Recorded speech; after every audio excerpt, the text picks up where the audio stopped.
ప్రియమైన జేసోజీ global spiritual society members అందరికీ నేను కృతజ్ఞతలు పొందాలండి. ఇది నిన్నకి ఏర్పాటు చేయబడిన వాక్య భాగము మత్తయి సువార్త 4:17 చదువుతాను. దయచేసి వాక్యం చేయండి. అప్పటి నుండి యేసు పరలోక రాజ్యము సమీపించినది కనుక మారు మనసు పొందుడని చెప్పుచు ప్రకటన మొదలుపెట్టింది. నేను ప్రేర్ చేసుకున్నామండి. స్తోత్రం స్తోత్రం స్తోత్రం. పరిశుద్ధుడు పరిశుద్ధుడు పరిశుద్ధుడు సర్వభూలోకమును సృజించి దానిని నీతితోనూ న్యాయంతోనూ పరిపాలించుచు కొనియాడబడుతున్న మా ఘనమైన యేసయ్య, మీ ఘనమైన పాదములకు లెక్కించిన వందనములు. స్తోత్రం ప్రభువా. సర్వశక్తి గల దేవుడు మీరు నా తండ్రి. ఏమి ఇచ్చినప్పుడు మీరు నన్ను తెచ్చుకోండి ప్రభువా. నా తండ్రి అయినా తండ్రి వాక్యాన్ని నా తండ్రి ఆధార సమయంలో నా తండ్రి కొంచెంసేపు మా బిడ్డలతో నా తండ్రి వాక్యాన్ని పంచుకుంటుండగా వెనగల హృదయాన్ని గ్రహించగల మనసును నాకు మా బిడ్డలందరికీ అయితే ప్రసాదించిన ప్రభువా. నా తండ్రి మీరే అధ్యక్షులుగా ఉండి మీరే మహిమ ఘనత ప్రభావాలు పొందుకుంటారని వాక్యం ఇచ్చిన ప్రతి ఒక్కటి మీరు దీవించి ఆశీర్వదిస్తారని మా కొరకు నా కొరకు సిలువలో ప్రాణం పెట్టి తిరిగి లేచిన యేసయ్య పరిశుద్ధ నామమున మిక్కిలి వినయంతో బ్రతిమలాడి పెట్టుకుంటున్నాం మా పరమ తండ్రి. ఆమె ప్రభునందు ప్రియమైన సముద్ర సభ్యులారా, ఇక్కడ యేసుప్రభు గారండి ఆయన బాప్తిసం పొందుకుని తర్వాత ఆయన నాజరేతు ప్రాంతానికి ఆయన వెళ్ళారు. నిజులైన వారి వద్దకు ఆయన వెళ్ళినారండి. ఆయన బాప్తిసం పొందుకున్న తర్వాత నాజరేతు గలిలయ ప్రాంతాలకు వెళ్ళి ఆయన దేవుని యొక్క వాక్యాన్ని బోధించడానికి ఆయన సిద్ధపడ్డారండి. నా ప్రియమైన సముద్రులారా, అక్కడ యోహాను గారు చెరసాల్లో వేయబడ్డారని ఆ విషయం కూడా ఆయన తెలుసుకున్నారండి. యోహాను గారు యేసుప్రభు గారికి బాప్తిసం ఇవ్వడం జరిగింది. నా ప్రియమైన సముద్రులారా, ఆయన బాప్తిసం తీసుకున్న తర్వాత 40 రోజులు సాతాను చేత అరణ్యంలో కొనుకోబడి శోధింపబడిన తర్వాత ఆయన శోధనని వాక్యం ద్వారా జీవించి తిరిగి ఆయన ఈ నాజరేతు గలిలయ ప్రాంతంలో అన్ని జనులు ఎక్కడైతే ఉన్నారో అక్కడికి వచ్చి ఆయన యొక్క సువార్తను ఆయన అక్కడ స్టార్ట్ చేశారండి. ఆయన చెప్తున్నారు, మీరు మారు మనసు పొంది దేవుని యొక్క సువార్తకు చోటు ఇవ్వమని ఆయన అక్కడ చెప్తున్నారు. నా ప్రియమైన సోదరులారా, అంటే మారు మనసు పొందాలి. మారు మనసు పొందిన ప్రతి ఒక్కరు కూడా దేవుని యొక్క సేవ చేయని ఆయన ఇక్కడ మాదిరిగా మనకి చూపించారండి. నా ప్రియమైన సోదరులారా, చూడండి ఇక్కడ యేసుప్రభు గారు బాప్తిసం పొందుకున్న తర్వాత ఆయన సేవను స్టార్ట్ చేశారండి. ఆయన సాతాను చేత శోధింపబడిన తర్వాత ఆయన ఇంకా మంచి విశ్వాసానికి ఆయన హృదయం చక్కగా క్లియర్ అయిన తర్వాత సాతాన్ని వాక్యంతో జయించిన తర్వాత ఆయన ప్రజల దగ్గరికి వెళ్ళి అన్ని జనుల దగ్గరికి వెళ్ళి దేవుని యొక్క వాక్యాన్ని బోధించడం మనం చూస్తాం. నా ప్రియమైన సోదరులారా, మారు మనసు పొందని చెప్తున్నాడు ఆయన. మారు మనసు పొందమని చెప్తున్నాడు. అంటే మారు మనసు ప్రతి ఒక్కరు కూడా మారు మనసు అనేది పొందాలన్నమాట. మన రిపెండెన్స్ పొందాలండి. ఏ విషయానికైనా మనం పాపులం కనుక జన్మతహా పాపులమండి. అందుకే మనం ప్రతి విషయాన్ని కూడా మనం మారు మనసు పొందుకుని దేవుని యొక్క సేవను మనం చేసేవారికి మనం ఉండాలి. నా ప్రియమైన సోదరులారా, మీరు వాక్యం ఉంటున్న చాలామంది బాప్తిసం పొందుకున్న వారు ఉన్నారు. అంటే బాప్తిసం పొందుకున్న వారు ఏం చేయగల సమర్థులైనారంట, వాక్యం చెప్పగల సమర్థులైనారండి. తప్పకుండా అనేక మందికి మనం వాక్యాన్ని బోధించే వారికి మనం ఉండాలండి. నా ప్రియమైన సోదరులారా, అందుకే ఇక్కడ పేతురు రాసిన పత్రిక 2:9 కూడా మరణ ఛాయలో ఉన్నవారికి గొప్ప వెలుగును ఆయన అక్కడ పరిచయం చేయడం చూస్తున్నాను. నా ప్రియమైన సోదరులారా, గొప్ప వెలుగు వచ్చింది. తర్వాత మీరు ఇంతకుముందు అన్యులైన ప్రజలే ఉన్నారు, ఇప్పుడు దేవుని ప్రజలుగా ఉన్నారు అని చెప్తున్నాడు యేసుప్రభు గారు. నా ప్రియమైన సోదరులారా, అక్కడ అపొస్తలుడైన పౌలు గారితో ఆయన పేతురు గారితో ఈ విధమైన మాటలు ఆయన మనకు వినిపించేశారండి. నా ప్రియమైన సోదరులారా, తర్వాత యాకోబు రాసిన పత్రికలో కూడా 4:17 కూడా ఏమనుందంటే, మేలు చేయనెరిగి మేలు చేయకుండా ఉన్నవారికి అది పాపం అంటండి. మేలు చేయనెరిగి మేలు చేయని వారికి అది పాపం అంట. నా ప్రియమైన సోదరులారా, మేలు చేయడం అంటే ఏంటండి?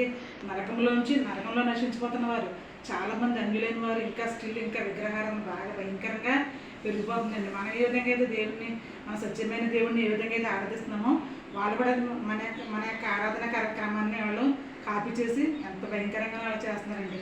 అలాంటి భయంకరమైన వారిని మనం దేవుని యొక్క సన్నిధిలోకి వాళ్ళని తీసుకొచ్చే వారికి మనం ఉండాలండి. గొప్ప ఆశ్చర్యకరమైన వెలుగులోకి మనం తీసుకొచ్చే వారికి మనం ఉండాలండి. నా ప్రియమైన సోదరులు, ఇక్కడ యేసుప్రభు కూడా చెప్తున్నారు, గొప్ప ఆశ్చర్యకరమైన భయంకరమైన చీకట్లో ఉన్న వారికి, మరణ ఛాయలో ఉన్న వారికి వెలుగును ఆయన ప్రచురింపచేశారండి యేసుప్రభు గారు. అట్టి రీతిగా మనం కూడా చేయాలని ఇక్కడ యాకోబు పత్రికలో చెప్తున్నాడు యాకోబు భక్తుడు. తర్వాత పేతురు గారు కూడా చెప్తున్నారండి. పేతురు గారు కూడా మనం ఇంతకుముందు అన్యులైన ప్రజలమే ఉన్నాం, ఇప్పుడు దేవుని ప్రజలమే ఉన్నాం. దేవుని యొక్క కనికరాన్ని మనం పొందుకుంటున్నాం. మనం ఏ కనికరం అయితే పొందుకుంటున్నామో అలాగే మన తోటి వారు కూడా ఎవరైతే ఇంకా భయంకరమైన విగ్రహారాధనకి భయంకరమైన పాపానికి చోటు కలిగి ఉన్నారో అలాంటి వారిని మనం దేవునికి సన్నిధానానికి తీసుకొచ్చే భాగ్యాన్ని దేవుడు మనకు అనుగ్రహించారండి. ఆ యొక్క తలాంతుని మనం ఉపయోగించుకునే వారికి మనం ఉండాలి నా ప్రియమైన సోదరులారా. చూడండి ఇక్కడ అందుకే మారు మనసు పొందాలని చెప్తున్నాడు. మనం కూడా బాప్తిసం పొందుకున్నాము, బలారాధనలో పంచుకుంటున్నాం, కానీ ఇంకా మనం చాలాసార్లు మారు మనసు లేని స్థితిని మనం కలిగి ఉంటున్నామండి. అందుకే ఇక్కడ దావీదు మహారాజు తన పాపంలో పడ్డప్పుడు, ఆయన టెంప్టేషన్ గురైపోయి పాపంలో పడ్డప్పుడు ఆయన 32 దావీదు కీర్తనలో చెప్తున్నాడు, నా అతిక్రమములు తన అతిక్రమంలో పరిహారం పొందినవాడు ధన్యుడని చెప్తున్నాడు నా ప్రియమైన సోదరులారా. చూడండి 57 దావీదు కీర్తనలో కూడా, దేవా నీ కృప చొప్పున నన్ను పవిత్రపరచమని చెప్తున్నాడు. ఏమంటే నీ వాత్సల్య బాగులేని చొప్పున నన్ను పవిత్రపరచమని చెప్తున్నాడు. అంటే మన యొక్క పాపాలు దేవుని సన్నిధిలో కుమ్మరించాలండి. దేవుని సన్నిధిలో కుమ్మరించి మనం పాపాలను పూర్తిగా విడిచిపెట్టేసి తర్వాత మాత్రమే దేవుని యొక్క సేవను మనం చేసేవారికి మనం ఉండాలండి. మాటల చేత, క్రియల చేత, ఆలోచనల చేత మనం ఏ విధమైన పాపాలు చేయకూడదండి. చూడండి యేసుప్రభు గారు మేకుల ఆధారంతో ఆయన వేలాడుతూ ఆయన ఏం చెప్తున్నారండి, తండ్రి వీరు ఏం చేస్తున్నారు, వీరు ఏం కనుక వీరిని క్షమించమని చెప్తుండే ఆయన. అంత భయంకరమైన క్షమాపణ మనకు అనుగ్రహించాడండి ఆయన. మనం ఎంత క్షమాపణకు అనుకూలం కాని సందర్భంలో కూడా తండ్రి అయిన దేవుడు మన తండ్రి యొక్క చిత్తాన్ని నెరవేర్చడం కోసం ప్రభువైన యేసుక్రీస్తు వారు ఆ మండు టెంట్లో ఏమండి ఆ మేకుల ఆధారంతో వేలాడబడుచున్న ఆయన, తండ్రి వీరు ఏం చేస్తున్నారు, వీరు ఎరుగురు కనుక వీరు క్షమించమని ఆయన దేవుని బ్రతిమలాడటం మనం చూస్తున్నాం ప్రియమైన సోదరులారా. మనమైతే చాలాసార్లు మనల్ని ఏమైనా అన్నవారిని మనం తిరిగి రెట్టింపుగా వాళ్ళు మాట్లాడే వారికి మనం ఉంటున్నామండి. కానీ ఇక్కడ కీర్తనాకారుడు చెప్తున్నాడు, దేవా తన పాపములకు ప్రాయశ్చిత్తం నొందినవాడు ధన్యుడు అంటున్నాడు. నేను చాలా కుమిలిపోతున్నానని చెప్తున్నాడు. ఆయన పరుపు అంటే తేలిపోయిందంట. ఆయన కన్నీటితో ప్రార్థన చేసినప్పుడు తన పరుపు కూడా తేలిపోయిందంటండి. ఎంతగానో ప్రాధేయపడ్డాడు దేవుని దగ్గర. దేవుని దగ్గర ఎంత భయంకరంగానో ఏడ్చాడండి. ఏడ్చిన తర్వాత అనేకమైన కీర్తనలు ఆయన రాయడం చూసామన్నమాట ఈయన సోదరులారా. అదేవిధంగా తన కుమారుడైన సొలొమోను మహారాజు కూడా చూడండి, ఆయన ఫస్ట్ చాలా జ్ఞానం కలిగి దేవుని యొక్క జ్ఞానాన్ని దేవుని దగ్గర నుంచి ఆయన జ్ఞానాన్ని పొందుకున్నాడండి. పొందుకున్న ప్రజలందరినీ కూడా చక్కగా పరిపాలన చేయడం మనం చూసాం.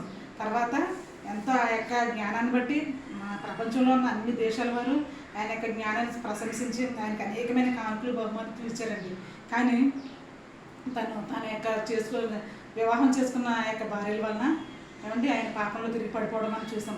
అందుకే ఆయన ప్రాయశ్చిత్తం కలిగి ఆయన ఏం చేశాడంటే తన పాపాలను ఒప్పుకుంటూ ఏమంటే సామెతల గ్రంథం రాశాడు, తర్వాత విలాప వాక్యాలు రాశాడు, ప్రసంగి పరమగీతలు రాశాడు. ఆయన పరిశుద్ధత గురించి ఎంత తలడిల్లిపోయాడో కూడా సరి చూడండి. ఇక్కడ ఏమంటే సొలొమోను మహారాజు గారు పరిశుద్ధత గురించి ఎంతగానో అక్కడ ప్రాధేయపడటం ఆ యొక్క వచనాల్లో మనం చూస్తాం. దుర్దినాలు రాకముందే ప్రభువుని మనం స్మరణ తెచ్చుకోమని బాలురైన వారికి ఈ ప్రతి ఒక్క ఏజ్లో ఉన్న ప్రతి ఏజ్ కూడా ఆయన ఇక్కడ వాక్యాలు చెప్పడం మనం చూస్తున్నాం. ప్రసంగి పరమగీతల్లో ఏమండి విలాప వాక్యాల్లో ఏమండి సామెతల గ్రంథంలో కూడా ఆ ప్రియమైన సోదరులారా ప్రతి ఒక్క ఏజ్లో వాళ్ళకి ఆడవారికి ఏమంటే చిన్న బిడ్డలకి వృద్ధులైన వారికి ఏ విధమైన వాక్యాలు రాయాలో ఆయన ఇక్కడ సామెతల గ్రంథంలో రాయడం మనం చూస్తున్నాం. ఆ ప్రియమైన సోదరులారా ప్రసంగి చాలా మెయిన్గా సూర్య క్రింద జరిగేది ప్రతిదీ వ్యర్థం. ఆ వ్యర్థమైన దాని వలన మనం పాపంలో పడిపోతున్నామని చెప్పేసి ఇక్కడ సొలొమోను మహారాజు గారు చెప్పడం మనం చూసాం నా ప్రియమైన సోదరులారా.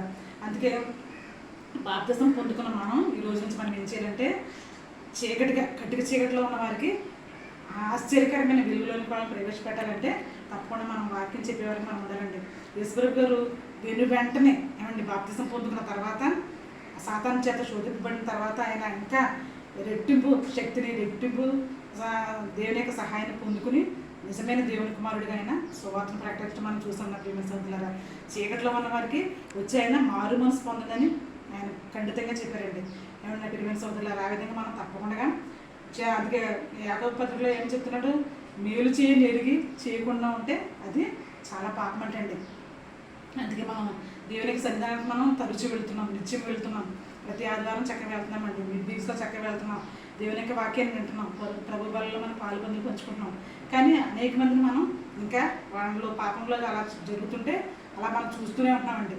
అందుకే నా ప్రియమైన సోదరులారా మనం అందరం కూడా దేవుని యొక్క సేవకులు కదా, దేవుని యొక్క సేవకులు అంటున్నా మనం తప్పకుండా దేవుని యొక్క వాక్యాన్ని మనం అనేక మంది బోధించే వరకు మనం ఉండాలండి. ఏమంటే వినటి వాళ్ళకి విశ్వాసం కలుగుతుంది. ఆ విశ్వాసం దేని వల్ల కలుగుతుంది అంటే దేవుని యొక్క వాక్యం వలన. అందుకే నా ప్రియమైన సోదరులారా ఈ ఒక్క యేసుప్రభు గారిని మనం మాదిరిగా చేసుకోవాలండి. ఆయన బాప్తిసం పొందుకుని ఒక్క నిమిషం కూడా తడవ చేయలేదండి. ఆయన ఏమండి మారు మనసు పొందుకుని ఆయన ఒక్క నిమిషం కూడా తడవ చేయలేదు. ఆయన అంటారు యోహాను గారు బాప్తిసం వచ్చేటప్పుడు, ప్రభువా నీవు దేవుని కుమారుడు, ఇదిగో దేవుని గొర్రెపిల్ల అని ఆయన చెప్తున్నాడు. మన కొరకు మన పాపల నిమిత్తం చనిపోవడానికి వచ్చిన దేవుని గొర్రెపిల్ల అని చెప్తున్నాడు ఆయన. అయితే యేసుప్రభు గారు ఏమంటారంటే లోక మర్యాద చెప్పులు ఈ విధంగా జరగని అనేసి అని యోహాను గారి చేత అక్కడ బాప్తిసం పొంది కూడా మనం చూసాం. అక్కడ తండ్రి కుమారు పరిశుద్ధాత్మ దేవుడు అక్కడికి వచ్చి ఈయన నా ప్రియ కుమారుడు, ఈయన ఎందు నేను ఆనందిస్తున్నానని చెప్పాడండి ఆయన తండ్రి అయిన దేవుడు. అట్టి రీతిగా మన ఎందు దేవుడు ఆనందిస్తున్నాడా లేదా మనమే ఇమాజిన్ చేసుకోవాలండి నా ప్రియమైన సోదరులారా.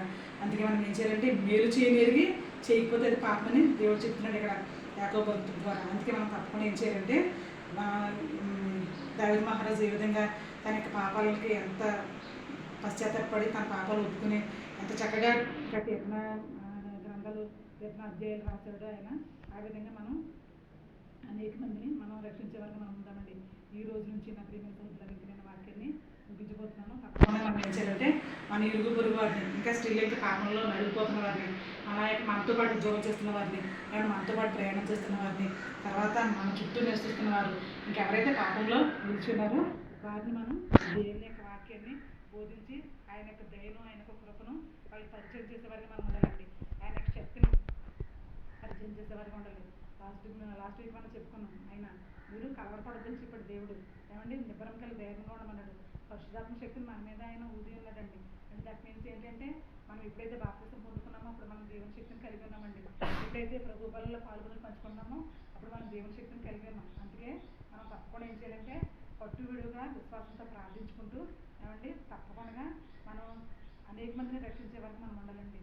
గ్రేట్ కమిషన్ మనం తప్పకుండా ఫాలో అయ్యే వరకు మనం ఉండాలి అని చెప్పాడు. సర్వలోకానికి వెళ్ళి సర్వ సృష్టి సువార్త ప్రకటించమని చెప్పాడు ఆయన. ఈ మాట తప్పకుండా నేను ప్రతిసారి చెప్తున్నానండి. ఏమంటే ఎందుకంటే మనం ఈ వాక్యంలో పెద్ద పెద్ద మర్మాలు ఉన్నాయి, పెద్ద పెద్ద అంశాలు ఉన్నాయని మనం చెప్పుకోవడం మంచిదే. కాకపోతే మనకి మెయిన్గా కావాల్సింది ఏంటంటే కొత్తగా బాప్తిసం పొందేవారికి, కొత్తగా దేవుళ్ళు చేరే వారికి ఏంటంటే దేవుడు ప్రేమమయుడు ఉన్నాడు. దేవుడు లోపల ఎంతో ప్రేమించి ఆయన తన అద్వితీయ కుమారునిగా పుట్టినవాని విశ్వాసం ఉంచు ప్రతివాడు నశింపక నిత్యజీవం పొందినట్లు ఆయనను అనుగ్రహించింది. ఆ మాట మనం చెప్పండి వారికి ప్రభు యొక్క సన్నిధిని పరిచయం చేయాలండి. చేసినప్పుడు ఈ వాక్యం ఉంటే ఆ వాక్యమే పరిశుద్ధాత్మ దేవుడి వాళ్ళలో నివసించి వారు బాప్తిసం కావాలని అడుగుతారండి. అడిగినప్పుడు తప్పకుండా బాప్తిసం పొందుకుంటారు. సేమ్ యథావిధిగా దేవుని యొక్క ప్రజలుగా వారు జాయిన్ అయ్యే పరిస్థితి ఉందండి. దేవుని యొక్క కుటుంబంలో సభ్యులుగా వారు జాయిన్ అవుతారు.